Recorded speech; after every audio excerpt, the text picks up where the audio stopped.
আজি আলোচনা কৰিবলৈ ওলাইছোঁ ব্ৰেকআপৰ পৰা আপোনালোকে কেনেকৈ মুভ অন কৰিব।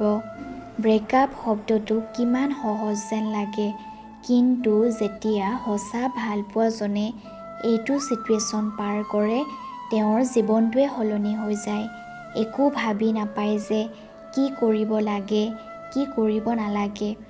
এনেকুৱা এজন ব্যক্তি যাক গোটেই পৃথিৱীখন বুলি ভাবোঁ, কিন্তু তেওঁ বাহিৰৰ পৃথিৱীখনত নিজৰ সুখ বিচাৰি থাকে। যিজন ব্যক্তিক নিজৰ জীৱনতকৈ বেছি ভাল পাওঁ, তেওঁ 1 মিনিটত হাত এৰি আনৰ হাতত ধৰি লয়। ৰিলেশ্যনশ্বিপ ব্ৰেকআপ এইটো ধেমালি নহয়। এজনৰ লগত ব্ৰেকআপ হ'ল অন্য এজনৰ হাতত ধৰি লোৱা। ভাল পোৱা বহু মূল্যৱান বস্তু। প্ৰেম হৈছে স্বৰ্গীয় অনুভূতি, যাক আমি দেখিব নোৱাৰোঁ, চাব নোৱাৰোঁ, কেৱল অনুভৱহে কৰিব পাৰোঁ। ভালপোৱা ব্যক্তিজন কাষত থাকিলে বুকুৰ ধপধপনি বাঢ়ি গৈ থাকে। তেওঁক অন্যতকৈ পৃথক অনুভৱ হয়।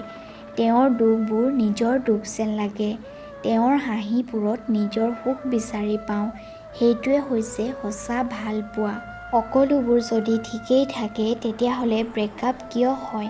চাওক, ব্ৰেকআপৰ বহুত কাৰণ থাকে, যেনে সন্দেহ কৰা, গালি দিয়া, সময় নিদিয়া, প্ৰতাৰণা কৰা আৰু বহুত।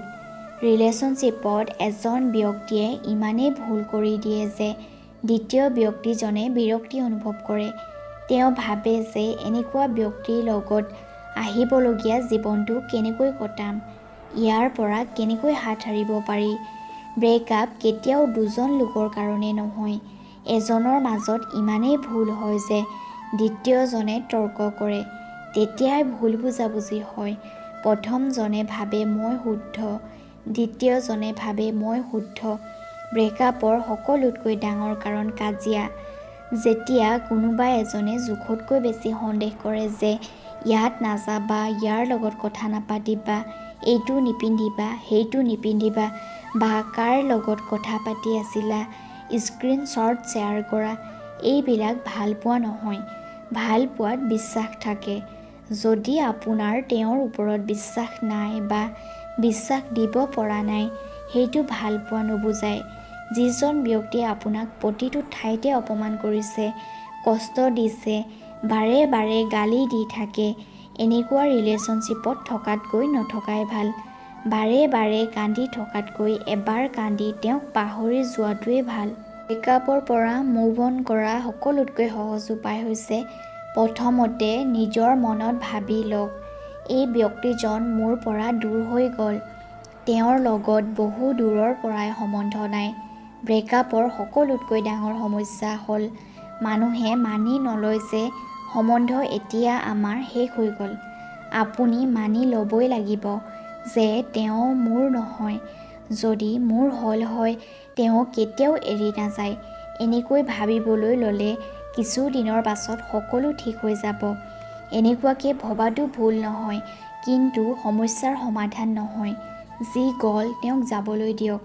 আপুনি সম্পূৰ্ণৰূপে নিজক গুৰুত্ব দিয়ক। আপুনি দুখত আছে, এইটো নহয় যে নিজক যত্ন ল'বলৈ এৰি দিব।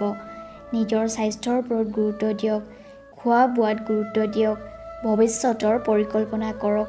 আগলৈ কি কৰিব লাগে, পৃথিৱীখনত কেনেকৈ জয়ী হ'ব পাৰি, কেনেকৈ টকা ইনকাম কৰিব পাৰি, নতুন নতুন কামত ব্যস্ত থাকক। তেতিয়া আপুনি পুৰণা স্মৃতি পাহৰি থাকিব। ব্ৰেকআপৰ পিছত আপুনি এনেকৈ নাভাবিব যে জীৱনটো শেষ হৈ গ'ল। নতুন সম্বন্ধ বনাওক, সেইবিলাকৰ লগত থাকক যাৰ লগত থাকি আপুনি ভাল পায়। সেইজন ব্যক্তিক ভাল পাওক যি আপোনাক কেয়াৰ কৰে, সন্মান কৰে। আপুনি তেওঁক যিমানেই ভাল পায়, তেওঁ আপোনাকো সিমানেই ভাল পায়। এনেকুৱা ব্যক্তিক আপুনি জীৱনত ঠাই দিবলৈ অলপো পিছুৱাই নাযাব। দ্বিতীয়তে, সেইজন ব্যক্তিৰ phone number, message, photo, Facebook, WhatsApp সকলো ব্লক কৰি দিয়ক। তেওঁ দিয়া সকলো গিফ্ট পেলাই দিয়ক, কাৰণ এইবোৰ বস্তুৱে আপোনাক বাৰে বাৰে পিছলৈ লৈ যাব। সেইবাবে এনেকুৱা কাম নকৰিব যি আপোনাক অতীতলৈ লৈ যায়। তেওঁ আঁতৰি গ'ল, এইটো ভাবি লওক তেওঁ মৰি গ'ল। শুনিবলৈ বেয়া যদিও এইটোৱে সত্য। যেতিয়া আপুনি ভৱিষ্যতৰ জীৱনৰ নিজৰ হিচাপত চলিবলৈ ল'ব, তেতিয়া চাব আপোনাৰ জীৱনটো ৰঙীন হৈ পৰিব। যি অতীত আছিলে সেইটোহে আপোনাৰ, যি গ'ল সেইটো আপোনাৰ নহয়। সেই ঠাইলৈ নাযাব যি ঠাইত আপোনাৰ চকুলো টুকিবলগীয়া হয়। ভিক্ষা কেতিয়াও নুখুজিব। প্লিজ মোক ভাল পোৱা, সময় দিয়া, সন্মান দিয়া। যি আপোনাক ভাল পায় তেওঁ আপোনাক বুজাব যে ভুল ৰাস্তাত নাযাব। যি আপোনাক কষ্ট দিছে, গালি দিছে, সন্মান নকৰে, তেওঁ আপোনাক কি ভাল পাব? তেওঁ এইটো যোগ্য নহয় যে আপোনাৰ চকুত চকু থৈ কথা পাতিব পাৰে। সেইবাবে কাৰোবাক ভাল পোৱাৰ আগত 1000 বাৰ ভাবি লওক।